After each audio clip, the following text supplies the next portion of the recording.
Welcome to Promote Profit Publish. I'm your host, Juliet Clark, and today is launch day for the Perfect Reader Playbook. So you can go over and buy it on Amazon, or you can go to our website, theperfectreaderplaybook.com. And over there, you can also buy the book, but you can grab the first three modules of our course over there. We're giving them away for free. We want people to understand the value of this before they commit to buying the whole program. So perfectreaderplaybook.com and also available on Amazon.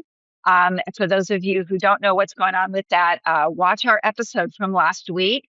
Gary McDermott and I, who is an AI ace and really a great program developer, have been working on this for almost a year now, I think.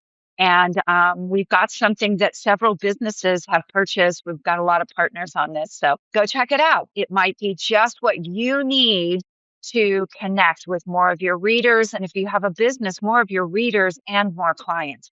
So today's guest is really unique.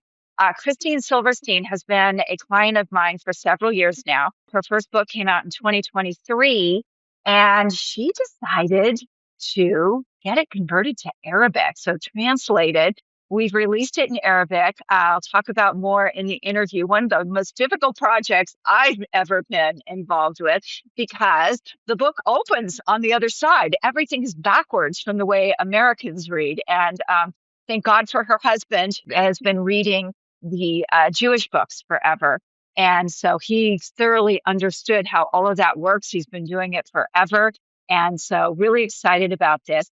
Dr. Christine Silverstein is a peak performance coach, behavioral health RN, and clinical hypnosis expert who assists clients of all ages to achieve their best performances in areas of health and wellness, academics, athletics, business, and performance arts.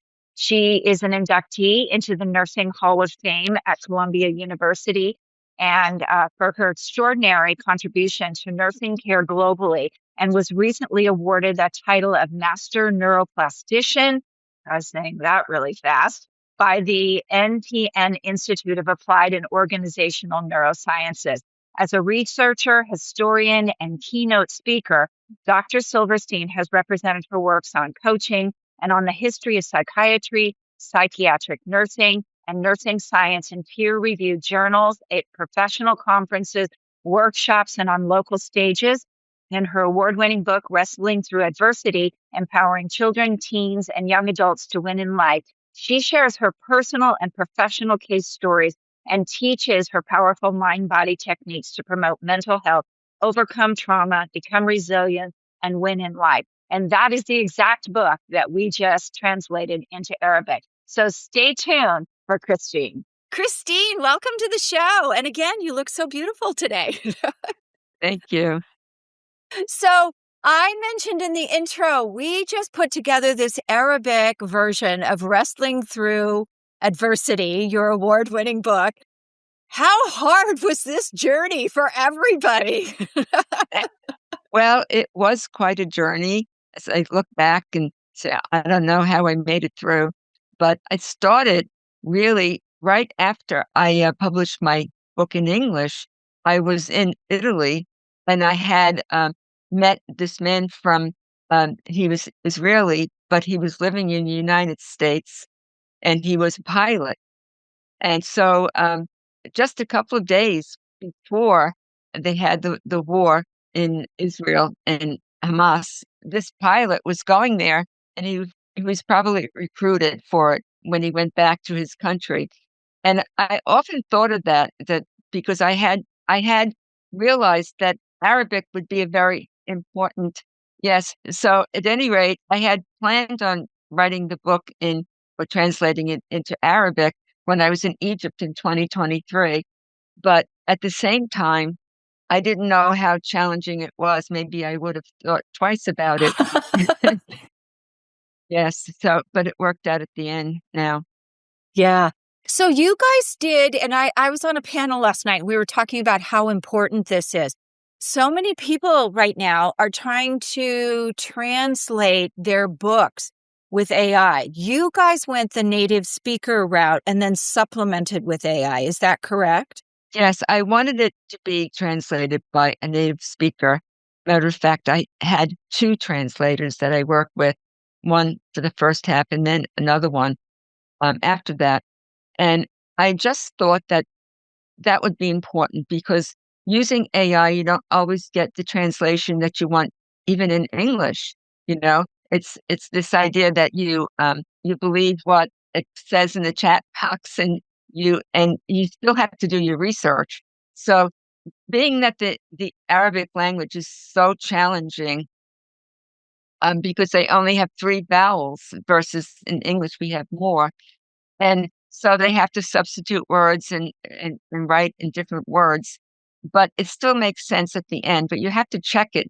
The only way I could know if it was correct would be to use AI just to check it so that I could understand it in English and make sure, because my book has a lot of metaphors and imagery, and I just wanted it to be correct.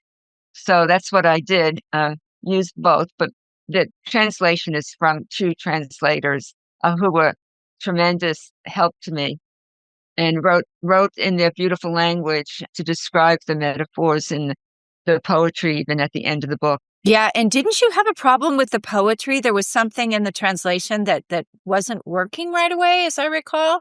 Well, it was challenging because of the metaphors, and so they'd have to come up with something in Arabic that meant the same thing. But metaphors are challenging for people who speak English to understand, and I've spent most of my life explaining them because I think in metaphors and images. That's the way I know my world. So that's something I've been doing since I was a child, a young child, saying, telling asking my dad questions, and he wouldn't understand what I was saying. So I had to figure out how to explain it to people, and that's what I did in my book. Yeah. So let's talk a little bit about the marketing around the book, because this is not like normal book marketing. We have to target particular countries, we've been targeting particular regions of the United States, and you actually don't speak Arabic. So No, I don't speak a word of Arabic, even to this day, after working on this book for a year and a half. yeah. So it's been a little bit different journey than the first time with your book, which I just want to mention for the English speaking book. She has won two awards, two big awards, and she And goes in. recently a third one for parenting and family. Yes. Yay! So that's important to people to know that this is for everybody, everyday people. So you can learn what to do to help yourself. And hmm you don't need to be a rocket scientist or have a PhD to do it. Yeah. So let's talk a little bit about what's in the book. I know we did an interview a couple of years ago, but I feel like even there are different problems in 2026 than there were in 2023. So, Yeah, some of different problems, but some of the same, like the Ukraine war is still going on, even though one editor I had told me, why are you writing about that? It's going to be over in a couple of months, and that was in 2022. So yeah. some are still there, but we have more conflict, and we also have uh, disruption around the world with in the United States, but also in foreign countries. And that's one of the reasons why I wrote the book in English, because children are affected, young adults, and also, of course, teenagers. And I couldn't stand looking at what we're doing to our young people and making them feel like they're worthless and making them feel like there's something wrong with them. They're young people and they need to learn how to grow up to be responsible adults. And who better to teach them but their parents, coaches, teachers, and people who should know better about helping children to grow. And so now in Arabic, I hope that this affects people in the Middle East to the point where they can start using these same techniques, mindful toughness techniques that I developed years ago, and begin to understand what they can do to help themselves and then also to help their children. That is. Now, you also work with athletes and academic kids as well Yes, to get through yes, blocks. Can you talk a little bit about that? yes. I work in these areas of health and wellness, academics, athletics, business, and performing arts. And I've been doing that for 29 years at my office at the Summit Center for Ideal Performance. And I started off working first with my family because my children were teenagers and they were having all kinds of challenges years ago when they were young in athletics, also in school, and the challenges with friends and social challenges. So I started learning what to do when they were young, and then implementing that somewhat when they were growing up, so that they could achieve success. My children were athletes, and also they were very gifted in many ways. So I wanted them to reach their potential, but I couldn't do that unless I knew what to do for myself. And it was all based on what I had learned when I was a young woman and I was trying to have a baby after I first got married. And I had 4 miscarriages. And it was very discouraging to me to be called a habitual aborter and to be told that I would never have a baby to hold in my arms unless I took a really toxic drug, DES, that could cause cancer in my children. I threw the prescription in the garbage and I just worked with myself using meditation and also self-hypnosis, which helped me through. And I was able to have 4 healthy children, some years down the road, which I'm very proud of. Well, I Um, mean, let's talk about that athletic. I feel like it's changed. Your kids are probably a little younger than me, but used to be that, a kid could walk on the tennis team or the volleyball team. And these days it is so competitive with all of the club sports out there. I know, my daughter experienced this. We played soccer year round between club and premier and high school, and it's just gotten so mhm, competitive. But on the other yes. hand, there's this culture of everybody gets a trophy for their self-esteem. And I think the Hmm. conflict of the two is really tough sometimes because these everybody get a trophy kids don't realize how hard those other kids that are on those teams are working. Like, we literally used to Yes. have dinner at 8 o'clock in the evening between football and soccer and all of those things. And then the kids would stay up till midnight studying. So the pressure these Yes. days is outrageous. Yes, it is. And I think that's partly because of how the parents are looking at it. And that's been always the case. I mean, when I was younger, we used to play on the street, Uh-huh. and Jeff, my husband, used to play with his friends with, a stickball. He didn't even have a bat. I guess they couldn't afford one. So the idea is that you have to be supportive of your children, yes, and be where they are. But also, I had this experience when my daughter was graduating from high school, and this really makes that picture of what you're talking about, where everybody gets an award. We had we had at her graduation 3 valedictorians, right? 3. Why? Because their grade point average was just a little bit apart from one another. So they gave it to all 3. I had to sit through 3 addresses at the Oh, graduation. God. And I thought to myself then, because I was a peak performance coach at that time, I thought, well, would they give the award to other swimmers besides Michael Phelps when he won the gold medal? When they say, oh, there's 3 first places, for the gold medal, and they would never do that, right? That's partly because of the parents and how they're approaching, and I think that says it all in that situation. But yes, we need to support them, be where they are, put ourselves in their shoes, and and also to direct and guide them to be the best they were born to be. And that winning sometimes isn't just getting the gold medal. I watched this one time, this race in the snow in the Olympics, the cross country race. And there was this person who won from, I think he was from Norway. They were celebrating with his colleagues. But then the same winner went to the finish line to greet the last person who came over the finish line, exhausted. And right, he fell down exhausted, but there was the winner supporting him. I thought that was so beautiful. It says it all about what it means to be a winner. Yeah, absolutely. What comes to mind is I think it was figure skating where the young man, I think he was from Canada, the Japanese flag was not as it should have been, and he went and lifted it up behind the Japanese young man who was actually the winner, so he could be proud of his flag. And parenting has changed a lot. I remember I grew up in a rural area, of California, Paso Robles, and we used to play on this road called Hospital Hill. And my kids and I were out walking on it, and I was telling them, like, yeah, we used to build forts down there and out in the wild cucumbers. And I was telling them what we used to do, and they're like, let's go do that. And I was like, no, there are ticks and snakes down there. You can't go do that. And I thought, wow, I must have been really fearless as a child, but I wouldn't let my children, go and do that the way we used to, back in the 60s and 70s. So tell us about your goals with you've translated this book to Arabic. What are your hopes for what this can do for this community? Because I think they do parent a little different than the United States. They have a little bit different religious beliefs, but I feel like the values in the book are universal. Yes, they are universal.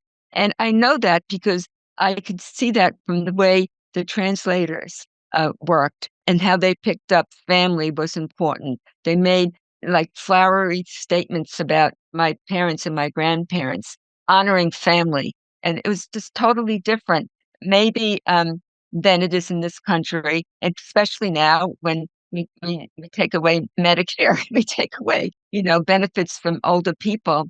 But I noticed a difference, and it was kind of pure and beautiful, with the words that they used. So when we think of the Middle East, we might think just of turmoil. We might just think that that's all it is, war and people harming each other. But that's not the case, I don't believe. I think there are really wonderful people I can reach out to and say, this is how you can help your children. And it's right here in your own language so that you can understand it even better, for those who don't speak English. And my hope is that it can be used to help people to heal from trauma. We certainly have enough of that in the Middle East and in Gaza, and also to heal from wounds, because I do work with people to help them with my program, Operation Heal, to overcome surgeries and overcome traumas like that. So there are ways that you can do that using the power of your mind, along with, of course, physicians and medical help and supervision. So setting up your mind to heal is very important, and it has been for me. As I said, I had 4 babies after I was told I was infertile, and it wasn't solvable unless I took this medicine that was going to give my children and me cancer later on. I just threw it in the garbage and rejected it. And I said to myself, there must be a way I can do this. And then I went back to that years later, and I use these practices every day, even now in my life. They're very simple, where you can relax into the zone, help yourself to heal, see yourself healing in your own mind's eye, and work towards that. And I've done that many times for myself. I've had many surgeries in my life, 4 cesarean sections where the anesthesia didn't work. So that was that was a challenge for me. Yeah. Yes. So I look back and really those were the roots of my programs, because I had experienced it myself and I wanted to help other people to do the same. I have a background in medical surgical nursing. When I was 22, I was the nurse manager of a 38-bed hospital unit. And I learned a lot there when I was younger. And also I worked with the visiting nurse service in the community, helping people to become healthy. So I have that background pretty much all my life since I was 16 when I entered nursing school. So it's a very solid background. Wait a minute. How old were you? I was 16 when I went to nursing Were you school. like were you a child prodigy? Looking back, I think I must have been, but it's very interesting. I went to interview. I graduated from high school at 16 and I didn't think anything of it. So I applied to this nursing school in Brooklyn. It took me forever to get there on a snowy day, and it was slush, and I got all filled with slush all over my clothing. A truck coming around the corner, and I go to this interview, and this director, she went through the whole interview. I look like a drowned rat because of the stuff, all over the mud all over me. And she got to the end of the interview and she said, "Wait a minute, you're only 16. How how come you want to come here? You have to be 18 to come here. And I thought to myself, that's weird. Well, I thought a moment and I said to her, I guess I'm smart. And then I got into the school. No humble, just smart. No, I'm just kidding you. Coming from California, I have to tell you, the first time I went to New York City with advertising, I bought this, not knowing about snow, I bought this beautiful light wool cream colored coat. And by the end of my journey on a snowy New York morning, it was brown at the bottom. I learned a lesson the hard way about New York snow. Yes, and it's not forgiving. I remember going into the bathroom before my interview, washing my legs and washing my boat for a hat, because it was white. And then thinking, I'm picking myself up and saying, okay, I'm ready, But then she tells me I'm not old enough to come to the school. And I said, that's a nonsense to myself. So anyway. Did you get in? Yes, I did. Even though you were 16? Yes, and I graduated and I got scholarship and everything. So yes, I was very fortunate. I think there was a little angel on my shoulder helping me through the interview and also through the challenging times. I wrote about some of them in my book, actually, when I went to psychiatric nursing to a mental institution, and when I was in the operating room trying to help patients there, and I didn't know what to do to help the doctor. There's stories in my book about it. Oh, that's great. Chapter 10. Yes. Now, you just got a new certification. Tell us about that, because that's I think that's sort of the wave of the future. People are learning more and more about the brain. Yes, it's very interesting because I always thought about I loved anatomy and physiology. When I was studying when I was 16, I got the highest grade in my class, and I remember studying at night. The only place I could go to was sitting in the bathtub because they made you turn out the lights. And so the bathroom, the lights were always on. So I used to put my pillow in the bathtub and study there on anatomy and physiology. So I got this really high grade, but I loved the anatomy and physiology of the brain. It was such a favorite topic for me. So one time I was in Manhattan with my friend, and these sailors, they were interested in taking us out to lunch. The ones that we met at the dock. And my mother, she didn't know about this for sure. I told her I was going to the library in Manhattan, right? So I ended up in this restaurant. It was, I think, a Spanish restaurant or Italian restaurant. And what was on the menu were calf's brains.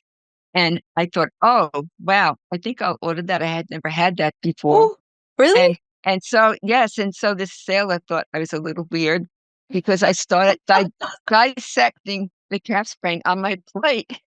I was in like lab heaven there, dissecting it. And then he said, well, are you going to eat it? And I said, no, I kind of smell the formaldehyde in my mind. So I don't think I ate very much of it.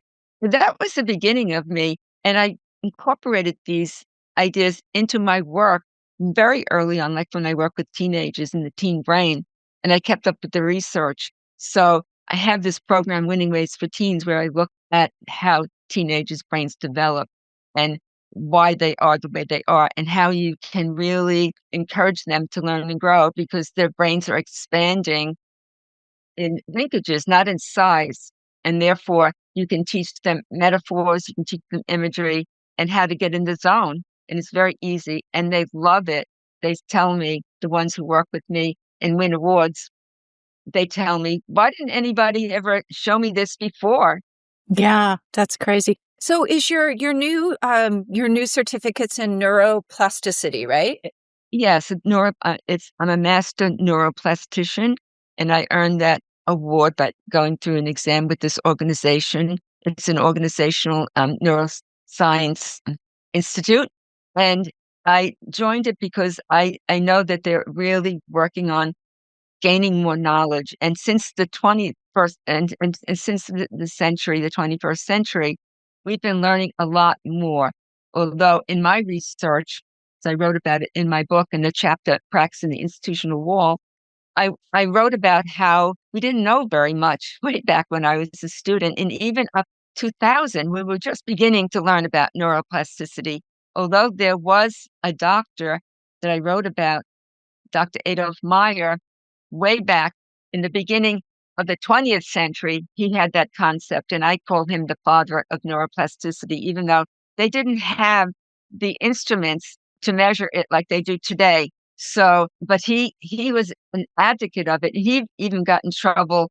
People didn't believe him, and they discredited him.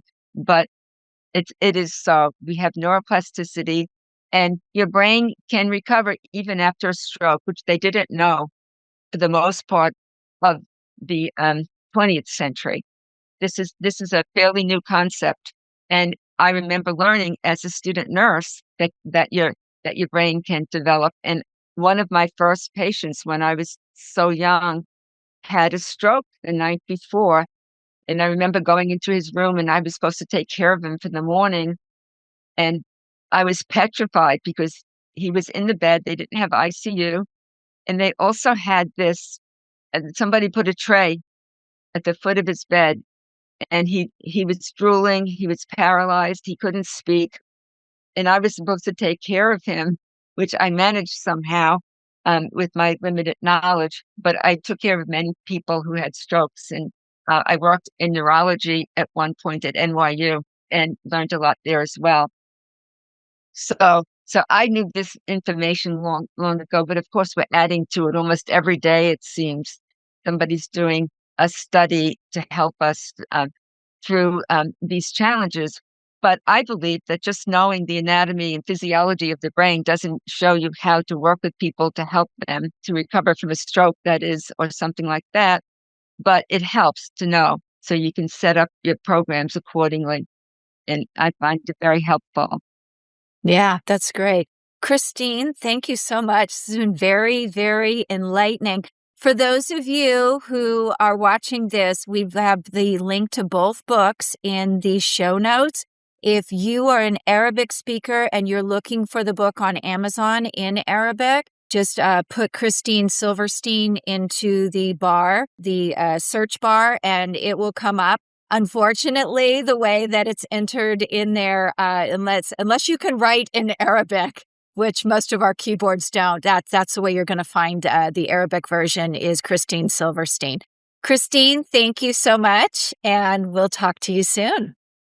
Yes, thank you for the interview.